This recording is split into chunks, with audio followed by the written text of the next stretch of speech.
berasal dari kata al-kufru. Bismillah.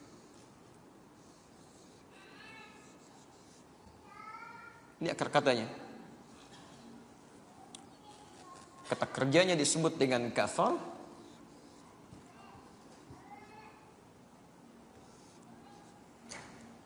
Orangnya disebut dengan kafir. Ini jamaknya menjadi kafirun, maaf kafaru, jamaknya menjadi kafaru. Yang ini menjadi kafirun atau kafirin.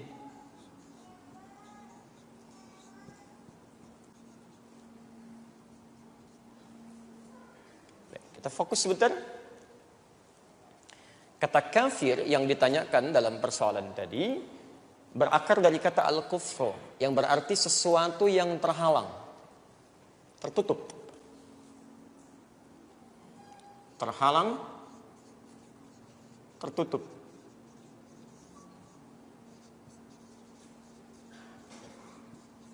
Pelan-pelan. Perhatikan. Ini apa? Saya ulang, ini apa? Baik. Pelan-pelan, fokus, teman-teman sekalian. Fokus. Nah, sekarang ini apa? Di belakang papan tulis? Ya? Baik, saya sebutkan benda yang sama, spidol, tapi karena terhalang dengan papan tulis, dia tidak nampak. Jelas ya? Baik, fokus. Keadaan ini, keadaan spidol yang terhalang oleh papan tulis, terhalang, tertutup, itu secara bahasa masuk pada kategori ini, al-kufru, sesuatu yang terhalang. Jelas? Tapi kalau saya sengaja misalnya, ini sudah ada spidol di sini, saya sengaja halangi begini, tutup, ya, sampai tidak nampak. Maka aktivitas yang sengaja ini untuk menutup atau menghalangi, kata kerjanya disebut dengan kafar. Ini kata kerjanya. Pelan-pelan kita berikan teorinya, baru nanti kemudian di akhir kita simpulkan maknanya.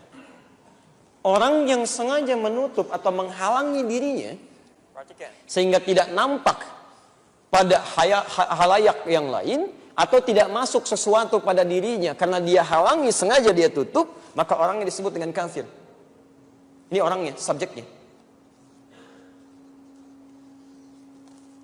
Fokus. Pelan-pelan ya. Baik. Misal, ada orang sengaja ketika melihat seperti ini, kemudian dia sengaja menutup dengan hijabnya. Baik itu penampakan dirinya, atau mencegah segala sesuatu masuk pada dirinya. Begitu mau masuk, dia tutup. Itu orangnya secara bahasa disebut dengan apa? Kafir. Jelas di sini? Baik, perbuatannya disebut apa? Kafar. Jamaknya kafaru, orangnya kafir, jamaknya kafirun. Perhatikan. Saat Rasulullah SAW datang, diutus oleh Allah Subhanahu wa taala untuk menyampaikan risalah, tidak sedikit kemudian orang-orang di sekitarnya mulai mendekat, mempertanyakan, mencari tahu apa di belakang hal yang dibawa oleh Nabi sallallahu alaihi wasallam. Maka ketika disampaikan oleh Rasulullah sallallahu alaihi wasallam pertama kali, misal kepada sahabatnya Abu Bakar As-Siddiq pada saat itu, setelah istrinya juga mengetahui kondisi itu dan beriman kepada beliau, Abu Bakar mengatakan, saya yakin dengan apa yang kamu sampaikan. Padahal Abu Bakar tidak pernah melihat apa yang disampaikan oleh Nabi. Saya ulang ya, tidak pernah melihat apa yang disampaikan oleh Nabi. Baik, misal ketika orang-orang kafir Quraisy mengatakan ini Tuhan mereka, ditampakkan langsung kelihatan.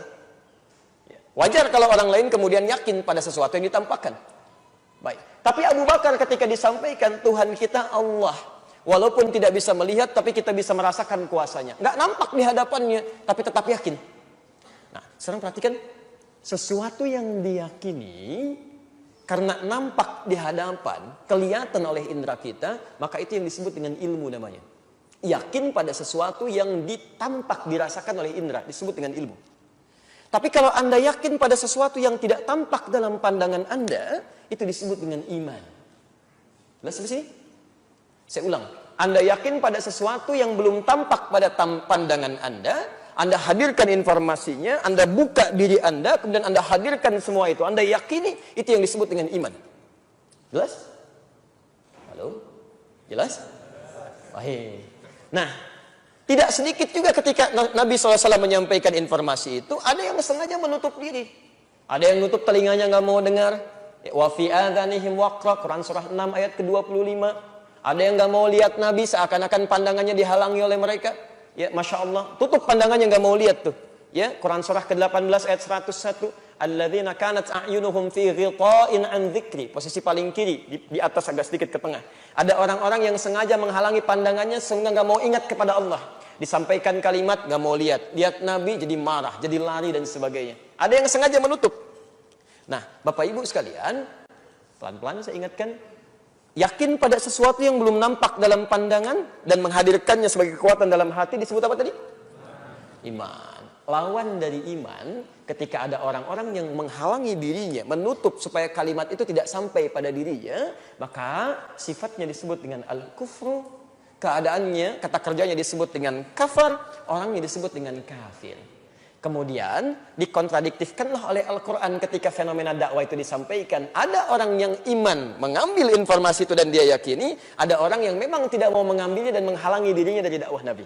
Dia tutup dari informasi itu. Maka kata kafar pada asalnya netral. Kalimatnya netral, sesuatu yang menutup diri. Orangnya disebut dengan kafir. Karena itu ketika diistilahkan oleh Al-Quran dengan kata kafir, mereka tidak tersinggung. Karena mereka pun menyadari, saya memang menutup diri, mau ngapain kau Muhammad? Mereka tidak tersinggung. Karena itu bahasa standar untuk melawan, kan mengkontradiktifkan dengan bahasa iman. Ada orang yang yakin, ada orang yang menutup diri. Lantas kemudian oleh Al-Quran dibuat lawannya. Iman lawannya kafir. Jadi ketika disebut kafir, mereka sadar memang saya menutup. Kau mau apa Muhammad? Makanya ketika mereka pun datang kepada Rasulullah SAW di suatu malam, mengajak Rasulullah untuk berbagi dalam ibadah. Kata mereka, Muhammad, kita memang beda. Tapi jangan sampai perbedaan ini menjadikan kita berselisih dan saling berperang satu dengan yang lainnya. Baik, begini saja. Kita konsensus malam ini kami langsung menyembah Tuhan kamu. Jangan tunggu besok. Malam ini kami nyembah Tuhan kamu. Besok-besok, silahkan kamu datang kepada Tuhan kita, ikut-ikutan nyembah Tuhan kita. Maka orang-orang ini datang kepada Rasulullah, diterangkan oleh Nabi kan. Tidak memungkinkan hal yang seperti itu. Tidak memungkinkan diajak kamu susah gitu kan. Tapi sekarang malah ngajak-ngajak untuk sama-sama ibadah. Maka turun kemudian ayat langsung satu surah di surah 109 itu. Ayat 1 sampai dengan ayat ke-6 ini. Ya, ada 6 ayat di situ. 1 sampai dengan 6 ayat. Orang-orang ini yang datang kepada Nabi itu orang-orang yang menutup diri dari dakwah Nabi. Tapi mereka mencari cara bagaimana caranya supaya orang-orang lain tidak dipengaruhi oleh Muhammad. Mereka sendiri nggak mau beriman. Menutup dirinya. Cuma ingin berbagi-bagi supaya, mohon maaf, rakyat biasanya masyarakat mereka tidak ikutan dengan kepercayaan Nabi Muhammad SAW. Baik, maka turunlah kemudian surah yang langsung menyebut nama orang-orangnya. Baik, orang-orang yang menutup diri tadi disebut apa? Kalau tunggal, kafir. Jamaknya, kafirun. Turun ayat, Qul ya ayyuhal kafirun. Katakan Muhammad, hei orang-orang yang masih menutup hidayah sampai hari ini. Ini bukti menunjukkan bahwa Allah itu tidak pernah, awas hati-hati, tidak pernah mengabaikan hambanya untuk tidak mendapatkan hidayah. Setiap orang pasti dapat hidayah. Baik dengan matanya, telinganya, ataupun dengan pencernaan pada akalnya. Dia mencerna sesuatu yang logis dalam pandangannya. Cuma ketika ada yang diberikan, dia menutup diri, itu poinnya. Ya, Quran surah ke-29 ayat 69. Walladzina jahadu fina lanahdiyannahum subulana. Dan orang-orang yang serius mengejar petunjuk kami, hidayah kami. Ya. Jadi Allah itu bentangkan hidayah untuk kita ambil. Silahkan. Antum pernah terima telepon? Baik. Kalau ada telepon di sini sinyalnya jelek tuh. Apa yang antum lakukan? Cari sinyal gitu kan? Masya Allah. Cari sinyal keluar sampai dibuka begini-begini. Persis hidayah yang Allah berikan itu seperti sinyal yang dihamparkan. Tinggal Anda mau nggak mencari sinyalnya gitu. Itu Allah sudah sampaikan. Orang ini didakwai oleh Nabi. Disampaikan. Dia masih menutup diri. Bahkan saking menutupnya, dia mencari celah bagaimana supaya saya tetap dalam kepercayaan saya. Tapi Muhammad tidak ada persaingan-persaingan yang menghasilkan peperangan dengan dia. Maka datang kepada Rasulullah mengajukan tawaran. Dalam keadaan itu dia nggak beriman. Masih menutup diri. Cuman ingin konsensus saja. Satu dengan lain untuk saling toleransi dalam batas yang tidak dibenarkan. Maka turun surah Qul ya ayyuhal kafirun. Poinnya, ketika turun ayat tadi, mereka nggak marah. Nyebut kami orang kafir ya? Enggak. Karena mereka paham bahwa pada saat itu memang saya menutup diri. Ketika Allah berikan hidayah, dia nggak mau ngambil. Makanya disebut kafir. Jadi standar terhalang. Itu kalimat sopan sekali. Dan kemudian diabadikan dalam istilah agama, istilah syariat. Selesai. Begitu ayat itu turun, melekat menjadi istilah Islam. Menjadi istilah Islam. Itu sebelum pada masa jahiliyah ada kata kafara, ada kata kufur. Tapi pengertiannya standar yang terhalang. Begitu turun kemudian kalimat Al-Quran, di situ menjadi lawan dari kalimat iman dan berubah makna kafir ini menjadi makna syariat. Kata yang khas melekat pada Al-Quran dan pada syariat Islam. Jadi kalau Anda temukan, Anda cari di kata-kata yang lain, di kepercayaan lain, Anda tidak akan temukan kata kafir ini, kecuali di Islam. Ya. Jadi nggak bisa Anda temukan misalnya, maaf, di agama lain silahkan lihat kitab sucinya. Anda tidak akan pernah temukan, misal, ya, di Kristen yang Bible sekarang. Di Hindu, di Buddha, nggak akan Anda temukan kata kafir itu. Cuma di Islam. Jadi aneh kalau tiba-tiba misalnya agama lain mengambil kata ini mengatakan ada yang kafir dari agama ini. Tidak. Itu syariat khusus. Sudah jadi bahasa syariat. Ya. Cuma yang paling menarik ketika itu disampaikan, nggak ada yang tersinggung. Abu Jahal enggak. Abu Lahab yang paling keras pertentangannya enggak. Ya. Yang lain juga tidak. Jadi mereka sadar dengan keadaan itu. Dan sopan kalimatnya. Silahkan. Cek bandingkan. Misal ada satu kepercayaan agama, ya, yang dianggap agama, kemudian mereka menyebut orang-orang yang tidak memeluk kepercayaan yang sama dengan kalimat yang sangat jauh dari kesantunan. Ada yang menyebut dengan domba, tersesat lagi. Domba-domba yang tersesat. Menurunkan derajat kemanusiaan. Kita manusia disebut domba. Masya Allah, domba aja nggak begitu. Ya kan? Dan tersesat lagi gitu kan. Coba silahkan cek bandingkan dengan kalimat kafir tadi. Itu sangat sopan, terhalang. Dan memang buktinya begitu. Kita sampaikan dakwah, mereka menutup diri. Ya, sangat objektif kan? Jadi kata kafir ini, kalaupun kemudian disampaikan, jangan lantas merasa gelisah gitu. Karena memang konteksnya begitu. Kata asalnya menutup diri dari pintu keimanan dari Allah Subhanahu Wa Taala. Jelas sampai sini? Baik. Kata kafir, ya, dalam bentuk asalnya disebutkan 8 kali dalam Al-Quran. Dan lawannya kata iman disebutkan dalam bentuk yang sama, jumlah yang sama, 8 kali dalam Al-Quran.